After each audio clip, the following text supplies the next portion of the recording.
Hi there everyone, I'm Kelly. Thanks for coming by the channel. I'm going to attempt to make a cat bed because I found, when I was working through my stash, some big long pieces. Like that. I cut them to 22 inches long. They're not all the same width though. And I've got another one of these. It's like stacks of books. And then I have these two.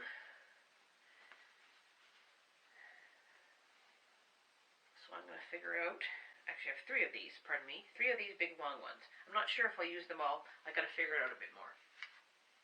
Before I started quilting, I never really sewed anything before. So sometimes it takes me a bit to wrap my head around things, and sometimes I can't figure it out. But I had an aha moment recently when I saw a video by my friend Joanne of Vintage Style by Jo about how to do this.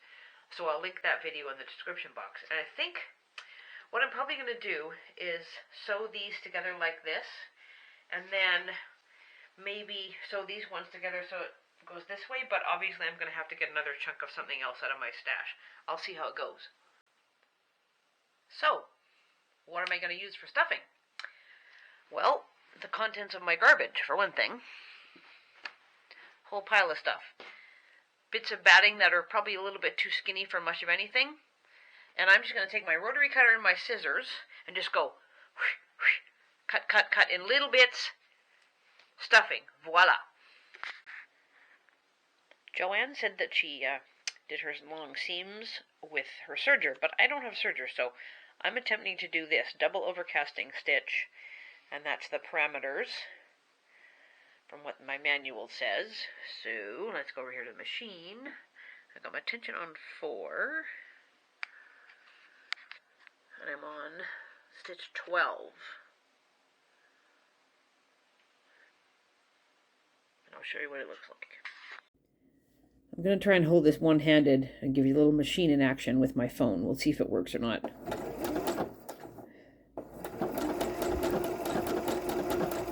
Can you guys see that okay?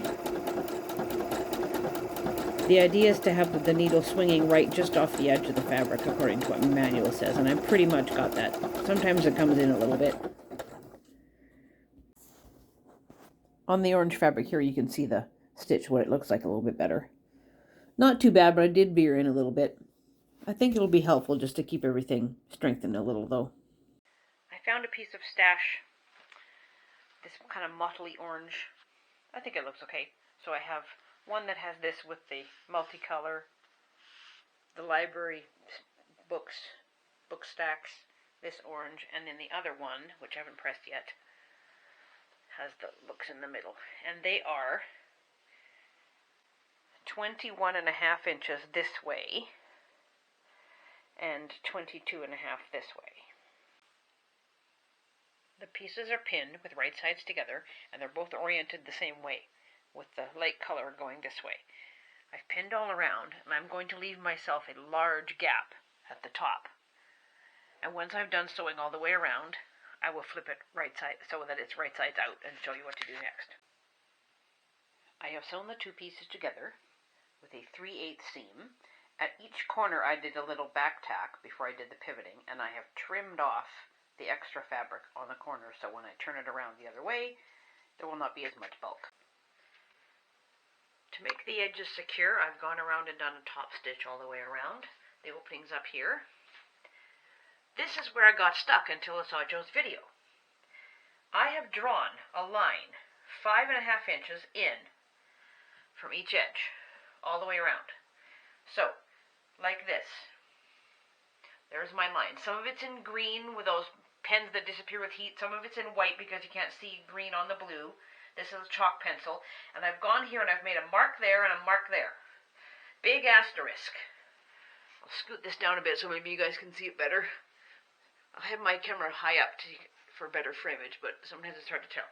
Okay, so, do not sew here, but sew all the way around here so you have a stitch line.